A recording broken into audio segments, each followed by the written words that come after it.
श्री स्वामी समर्थ. जय जय स्वामी समर्थ. तुम्हा सर्वांचं मी आपल्या या नवीन व्हिडिओमध्ये अगदी मनापासून स्वागत करते. सर्वात आधी तुम्हा सर्वांना दिवाळीच्या आणि लक्ष्मीपूजनाच्या खूप खूप हार्दिक शुभेच्छा. आजचा आपला व्हिडिओ आहे तो म्हणजे आपण अष्टमीपासून तर लक्ष्मीपूजनापर्यंत पिवळ्या मोहरींवर जी काही सेवा करत होतो, त्याचप्रमाणे कमळगट्ट्याच्या माळेवर जी आपण सेवा करत होतो त्या कमळगट्ट्यांचा माळेचा होम हा आपल्याला कसा करायचा आहे, कमळगट्ट्यांच्या माळेचा हवन हा आपल्याला कसा करायचा आहे आणि कधी करायचा आहे याबद्दल मी तुम्हाला या व्हिडिओमध्ये संपूर्ण माहिती देणार आहे. त्यामुळे हा महत्त्वपूर्ण व्हिडिओ तुम्ही शेवटपर्यंत नक्की बघा. आणि ही जी सेवा आहे ती आपल्याला लक्ष्मीपूजनाच्या दिवशी म्हणजेच उद्या सकाळी पहाटे लवकर उठून आपली आंघोळ झाल्यानंतर करायची आहे. त्यासाठी आपल्याला हवनकुंड लागणार आहे. तुमच्याकडे जर हवनकुंड नसेल तर याप्रमाणे ही जी घमेली आहे मी घेतलेली तशीसुद्धा तुम्ही घमेलीही घेऊ शकतात. आणि त्यासोबतच आपल्याला गाईचं शुद्ध तूप लागणार आहे. त्या गाईच्या शुद्ध तुपामध्ये कमळगट्ट्याच्या माळेच्या या मण्यांवर आपण जी काही सेवा केली आहे ते मणी आपल्याला या शुद्ध गाईच्या तुपामध्ये भिजवून ठेवायचे आहे. आणि त्याचबरोबर अजून थोडे तूप आपल्याला हे हवनासाठी लागणार आहे. आणि गाईच्या शेणापासून बनलेली ही आपल्याला गौरी लागणार आहे. त्यासोबतच आपल्याला कापूरसुद्धा लागणार आहे. चला तर आता ही सेवा कशी करायची हे आपण बघूया. हा हवन करण्याआधी आपल्याला आपल्या हातामध्ये थोड्या पिवळ्या मोहरी आणि त्यासोबतच थोडी विभूती आणि रक्षा घेऊन पिवळ्या मोहरींवर आपण जी काही सेवा करत होतो, वल्गासुक्त, श्री स्वामी समर्थ मंत्र आणि तसंच काळभैरवाष्टक हे स्तोत्र म्हणून आपण पिवळ्या मोहरी आपल्या हातामध्ये घेऊन जी काही सेवा करत होतो ती सर्वात आधी आपल्याला करून घ्यायची आहे. आणि त्यानंतर त्या पिवळ्या मोहरी आपल्याला आपल्या घराच्या प्रत्येक कोपऱ्यामध्ये टाकायच्या आहे. ही सेवा केल्यानंतर आपल्याला कमळगट्ट्यांच्या माळेची सेवा करायची आहे. लक्ष्मीपूजनाच्या दिवशी आपल्याकडे जे काही कमळगट्ट्याच्या माळेचे 2 मणी उरतात ते आपल्या हातामध्ये घेऊन त्यावर जी काही सेवा आहे ती आपल्याला करायची आहे. आणि ती सेवा त्या मणींवर केल्यानंतर ते मणी आपल्याला गाईच्या शुद्ध तुपामध्ये भिजत ठेवायचे आहे. अष्टमीपासून तर लक्ष्मीपूजनाच्या दिवसापर्यंत जे 16 मणी आहेत ते सगळे मणी आपल्याला हवन सुरू करायच्या आधी आपल्याला गाईच्या शुद्ध तुपामध्ये याप्रमाणे भिजते ठेवायचे आहे.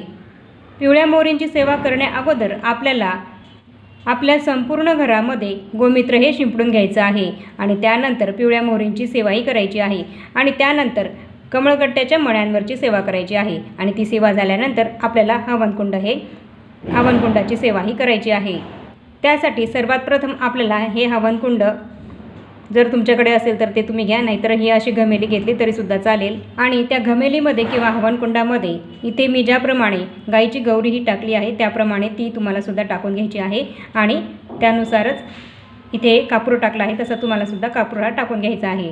आणि आता हवनकुंडाचा जो अग्नी आहे तो आपल्याला आपण घरामध्ये जो काही दिवा प्रज्वलित केला आहे त्या दिव्यावरून हा हवनकुंडाचा अग्नी हा प्रज्वलित करायचा आहे. पण त्याआधी आपल्याला हवनकुंडाची हळद कुंकू अक्षता लावून पूजाही करून घ्यायची आहे.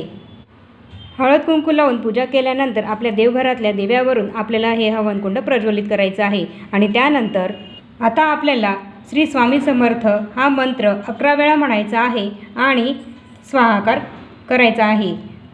स्वाहाकार करताना आपल्याला शुद्ध गाईचे तूप हे घ्यायचे आहे. आता मी तुम्हाला हा स्वाहाकार करून दाखवते. तर आता आपल्याला श्री स्वामी समर्थ हा मंत्र म्हणत थोडंसं गाईचं तूप हे या अग्नीमध्ये टाकायचं आहे, हवनामध्ये टाकायचं आहे आणि स्वाहाकार करायचा आहे. श्री स्वामी समर्थ नमः स्वाहा. श्री स्वामी समर्थ नमः स्वाहा. श्री स्वामी समर्थ नमः स्वाहा. श्री स्वामी समर्थ नमः स्वाहा. श्री स्वामी समर्थ नमः स्वाहा. श्री स्वामी समर्थ नमः स्वाहा. श्री स्वामी समर्थ नमः स्वाहा. श्री स्वामी समर्थ नमः स्वाहा. श्री स्वामी समर्थ नमः स्वाहा. श्री स्वामी समर्थ नमः स्वाहा. श्री स्वामी समर्थ नमः स्वाहा. श्री स्वामी समर्थ नमः स्वाहा. श्री स्वामी समर्थ नमः स्वाहा. श्री स्वामी समर्थ नमः स्वाहा. याप्रमाणे आपल्याला श्री स्वामी समर्थ मंत्र हा 11 वेळा म्हणत गाईचं शुद्ध तूप हे आपल्याला या हवनामध्ये टाकायचं आहे आणि स्वाहाकार करायचा आहे. याचप्रमाणे 24 वेळा आपल्याला गायत्री मंत्र म्हणून आणि 16 वेळा नवार्णव मंत्र म्हणून गायीच्या तुपाने स्वाहाकार करायचा आहे. आता मी तुम्हाला गायत्री मंत्राचा 24 वेळा जप करत हा स्वाहाकार करून दाखवते. त्याचप्रमाणे तुम्हाला सुद्धा हा स्वाहाकार करायचा आहे. ओम भूर्भुवस्वः तस्य पितृवरेण्यं भर्गो देवस्य धीमहि धियो यो न प्रचोदयात् नमः स्वाहा. ओम भूर्भुवस्वः तस्य पितृवरेण्यं भर्गो देवस्य धीमहि धियो यो न प्रचोदयात् नमः स्वाहा. ओम भूर्भुवस्वः तस्य पितृवरेण्यं भर्गो देवस्य धीमहि धियो यो न प्रचोदयात् नमः स्वाहा. ओम भूर्भुवस्वः तस्य पितृवरेण्यं भर्गो देवस्य धीमहि धियो यो न प्रचोदयात् नमः स्वाहा. ओम भूर्भुवस्वः तस्य पितृवरेण्यं भर्गो देवस्य धीमहि धियो यो न प्रचोदयात् नमः स्वाहा. ओम भूर्भुवस्वः तस्य पितृवरेण्यं भर्गो देवस्य धीमहि धियो यो न प्रचोदयात् नमः स्वाहा. ओम भूर्भुवस्वः तस्य पितृवरेण्यं भर्गो देवस्य धीमहि धियो यो न प्रचोदयात् नमः स्वाहा. ओम भूर्भुवस्वः तस्य पितृवरेण्यं भर्गो देवस्य धीमहि धियो यो न प्रचोदयात् नमः स्वाहा. ओम भूर्भुवस्वः तस्य पितृवरेण्यं भर्गो देवस्य धीमहि धियो यो न प्रचोदयात् नमः स्वाहा. ओम भूर्भुवस्वः तस्य पितृवरेण्यं भर्गो देवस्य धीमहि धियो यो न प्रचोदयात् नमः स्वाहा. ओम भूर्भुवस्वः तस्य पितृवरेण्यं भर्गो देवस्य धीमहि धियो यो न प्रचोदयात् नमः स्वाहा. ओम भूर्भुवस्वः तस्य पितृवरेण्यं भर्गो देवस्य धीमहि धियो यो न प्रचोदयात् नमः स्वाहा. ओम भूर्भुवस्वः तस्य पितृवरेण्यं भर्गो देवस्य धीमहि धियो यो न प्रचोदयात् नमः स्वाहा.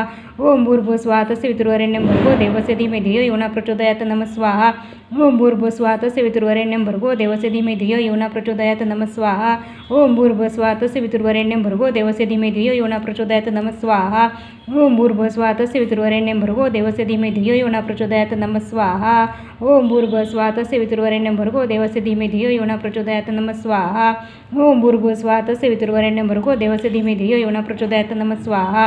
ओम भूर्भुवस्वः तस्य पितृवरेण्यं भर्गो देवस्य धीमहि धियो यो न प्रचोदयात् नमः स्वाहा. ओम भूर्भुवस्वः तस्य पितृवरेण्यं भर्गो देवस्य धीमहि धियो यो न प्रचोदयात् नमः स्वाहा. ओम भूर्भुवस्वः तस्य पितृवरेण्यं भर्गो देवस्य धीमहि धियो यो न प्रचोदयात् नमः स्वाहा. ओम भूर्भुवस्वः तस्य पितृवरेण्यं भर्गो देवस्य धीमहि धियो यो न प्रचोदयात् नमः स्वाहा. ओम भूर्भुवस्वः तस्य पितृवरेण्यं भर्गो देवस्य धीमहि धियो यो न प्रचोदयात् नमः स्वाहा. याप्रमाणे आपल्याला गायत्री मंत्र हा 24 वेळा म्हणत हा स्वाहाकार करायचा आहे. आणि आता त्यानंतर 16 वेळा आपल्याला नवार्णव मंत्र हा म्हणायचा आहे आणि स्वाहाकार करायचा आहे. नवार्णव मंत्र असा आहे, ओम ऐं ह्रीं क्लीं चामुंडाय विच्चै. याचा आपल्याला 16 वेळा जप करायचा आहे आणि स्वाहाकार करायचा आहे. ओम ऐं ह्रीं क्लीं चामुंडाय विच्चै नमः स्वाहा. ओम ऐं ह्रीं क्लीं चामुंडाय विच्चै नमः स्वाहा. ओम ऐं ह्रीं क्लीं चामुंडाय विच्चै नमः स्वाहा. ओम ऐं ह्रीं क्लीं चामुंडाय विच्चै नमः स्वाहा. ओम ऐं ह्रीं क्लीं चामुंडाय विच्चै नमः स्वाहा. ओम ऐं ह्रीं क्लीं चामुंडाय विच्चै नमः स्वाहा. ओम ऐं ह्रीं क्लीं चामुंडाय विच्चै नमः स्वाहा. ओम ऐं ह्रीं क्लीं चामुंडाय विच्चै नमः स्वाहा. ओम ऐं ह्रीं क्लीं चामुंडाय विच्चै नमः स्वाहा. ओम ऐं ह्रीं क्लीं चामुंडाय विच्चै नमः स्वाहा. ओम ऐं ह्रीं क्लीं चामुंडाय विच्चै नमः स्वाहा. ओम ऐं ह्रीं क्लीं चामुंडाय विच्चै नमः स्वाहा. ओम ऐं ह्रीं क्लीं चामुंडाय विच्चै नमः स्वाहा. ओम ऐं ह्रीं क्लीं चामुंडाय विच्चै नमः स्वाहा. ओम ऐं ह्रीं क्लीं चामुंडाय विच्चै नमः स्वाहा. ओम ऐं ह्रीं क्लीं चामुंडाय विच्चै नमः स्वाहा. ओम ऐं ह्रीं क्लीं चामुंडाय विच्चै नमः स्वाहा. याप्रमाणे आपल्याला नवार्णव मंत्रसुद्धा 16 वेळा म्हणायचा आहे आणि हा स्वाहाकार करायचा आहे. त्यानंतर आपण जे कमळगट्ट्याच्या मणींना तुपामध्ये भिजवलं आहे त्यांचा आपल्याला 16 वेळा कमलात्मक मंत्र हा म्हणत स्वाहाकार करायचा आहे. आणि ते कमळगट्ट्याचे मणी हे आपल्याला या स्वाहाकारामध्ये या अग्नीमध्ये हवनामध्ये टाकायचे आहे. तर आता हा एक एक मणी आपण चमच्यामध्ये घ्यायचा आहे आणि 16 वेळा आपल्याला जो कमलात्मक मंत्र आहे तो मंत्र म्हणत आपल्याला एक एक वेळा हा मणी या स्वाहाकारामध्ये टाकायचा आहे. ओम श्रीं ह्रीं श्रीं कमले कमलालय प्रसिद्ध प्रसिद्ध श्रीं ह्रीं श्रीं महालक्ष्मी नमः नमः स्वाहा. याप्रमाणे हा कमळगट्ट्याचा मणी जो आहे तो आपल्याला या अग्निकुंडामध्ये या हवनामध्ये टाकायचा आहे. ओम श्रीं ह्रीं श्रीं कमले कमलालय प्रसिद्ध प्रसिद्ध श्रीं ह्रीं श्रीं महालक्ष्मी नमः स्वाहा. ओम श्रीं ह्रीं श्रीं कमले कमलालये प्रसिद्ध प्रसिद्ध श्रीं ह्रीं श्रीं महालक्ष्मी नमः नमः स्वाहा. ओम श्रीं ह्रीं श्रीं कमले कमलालये प्रसिद्ध प्रसिद्ध श्रीं ह्रीं श्रीं महालक्ष्मी नमः नमः स्वाहा. ओम श्रीं ह्रीं श्रीं कमले कमलालये प्रसिद्ध प्रसिद्ध श्रीं ह्रीं श्रीं महालक्ष्मी नमः नमः स्वाहा. ओम श्रीं ह्रीं श्रीं कमले कमलालये प्रसिद्ध प्रसिद्ध श्रीं ह्रीं श्रीं महालक्ष्मी नमः नमः स्वाहा। ओम श्रीं ह्रीं श्रीं कमले कमलालये प्रसिद्ध प्रसिद्ध श्रीं ह्रीं श्रीं महालक्ष्मी नमः नमः स्वाहा। ओम श्रीं ह्रीं श्रीं कमले कमलालये प्रसिद्ध प्रसिद्ध श्रीं ह्रीं श्रीं महालक्ष्मी नमः नमः स्वाहा। ओम श्रीं ह्रीं श्रीं कमले कमलालये प्रसिद्ध प्रसिद्ध श्रीं ह्रीं श्रीं महालक्ष्मी नमः नमः स्वाहा।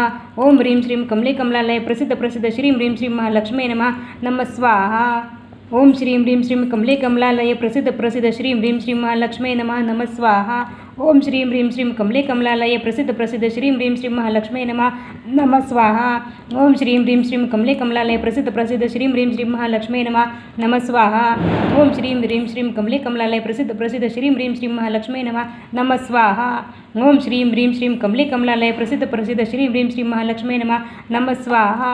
ओम श्रीं ह्रीं श्रीं कमले कमलालये प्रसिद्ध प्रसिद्ध श्रीं ह्रीं श्रीं महालक्ष्मी नमः नमः स्वाहा।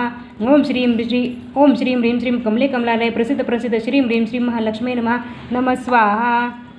याप्रमाणे आपल्याला हे 16 मणी जे आपण यावर जी सेवा केली होती अष्टमीपासून तर लक्ष्मीपूजनाच्या दिवसापर्यंत, तर याप्रमाणे हा हवन करून या हवनामध्ये आपल्याला या मण्यांची स्वाहा हा द्यायचा आहे। या मण्यांचा आपल्याला स्वाहाकार या हवनामध्ये करायचा आहे। याप्रमाणे आपल्याला हा हवनकुंड हा होम करायचा आहे। आणि आपले ही सेवा करून झाल्यानंतर हा हवनकुंड आपल्याला तसाच ठेवायचा आहे। आणि हा शांत झाल्यावरच ह्याच्यातली जी राख असेल ती आपल्याला आपल्या घराच्या आजूबाजूने चौफेर सगळीकडनं टाकायची आहे। आणि त्याचप्रमाणे ही सेवा केल्यानंतर तुम्ही श्रीसूक्ताचे पठण करतसुद्धा स्वाहाकार हा करू शकतात। ही जी काही आपण सेवा केली या सेवेमुळे वर्षभर आपल्या घरामध्ये आर्थिक स्थैर्यताही राहत असते, त्यासोबतच आपल्याला मानसिक शांतता मिळते आणि आपली आध्यात्मिक उन्नतीही होत असते। त्यामुळे ही सेवा आपल्याला नक्की करायची आहे। फक्त आपल्याला स्वाहाकार करताना थोडी काळजी घ्यायची आहे की आपल्याला चटका लागणार नाही याची आपल्याला काळजी घ्यायची आहे। आणि हा हवन आपल्याला लक्ष्मीपूजनाच्या दिवशी सकाळी लवकर उठून करायचा आहे। सर्वात आधी पिवळ्या मोहरींची सेवा केल्यानंतर त्यानंतर आपल्याला हा हवन प्रज्वलित करून ही सेवा सगळी करायची आहे। तर याप्रमाणे मी तुम्हाला कमळगट्ट्यांच्या मण्यांची हवनयुक्त सेवा कशी करायची आहे, लक्ष्मीपूजनाच्या दिवशी आपल्याला सकाळी कशी करायची आहे याबद्दल संपूर्ण माहितीही दिली आहे। आणि त्यासोबतच कोणते मंत्र हे आपल्याला हा हवन करताना म्हणायचे आहे हे सुद्धा मी तुम्हाला सगळं सांगितलं आहे। याप्रमाणे तुम्हीसुद्धा हा हवन जरूर करा। आणि ज्यांनी कोणी आजपर्यंत अष्टमीपासून या कमळगट्ट्यांच्या मण्यांवरची जी काही सेवा केली नसेल तर त्यांची जर इच्छा असेल हा हवन करण्याची तर त्यांनी गाईच्या शुद्ध तुपाची आहुती देतानासुद्धा हा असा हवन केला तरीसुद्धा चालेल। फक्त कमळगट्ट्यांच्या मण्यांच्या जागी त्यांनी तुपाची आहुतीही द्यायची आहे। हा हवन केल्यानंतर आपल्या घरातली निगेटिव्हिटी ही खरंच निघून जाते, तुम्हालासुद्धा याचा अनुभव येईल। हा हवन केल्याने आपल्या घरात जी काही अलक्ष्मी असते ती निघून जाते आणि आपल्या घरामध्ये लक्ष्मी मातेचा प्रवेश होत असतो। याप्रमाणे तुम्हीसुद्धा हा हवन जरूर करा। आणि आता या छोट्याशा माहितीसोबत आपण आपला आजचा हा व्हिडिओ इथेच थांबूया आणि भेटूया पुन्हा अशाच नवीन एका माहितीपूर्ण आणि महत्त्वपूर्ण व्हिडिओसोबत। तोपर्यंत सर्वांना श्री स्वामी समर्थ।